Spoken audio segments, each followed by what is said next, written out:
In front of me is Vivo Y95 and today I would like to show you how you can use keyboard Clipboard.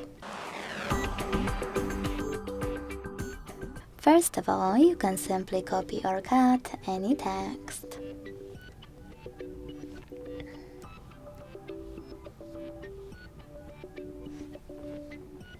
Now, in order to paste it, click on this icon at the top in the middle. Select Clipboard and tap on your text here. To pin it, hold it and tap on Save and Lock. But you can also access Clipboard instantly and add your text by tapping on Create New.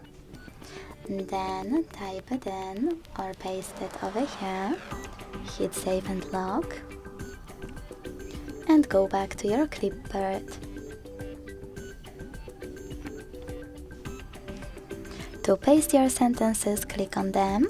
To delete them, swipe them and click on pin icons. To restore them quickly, you can swipe, and if you made a mistake, click on this arrow instead. Thanks so much for watching. If you enjoyed this video, leave a like, comment and subscribe. Bye!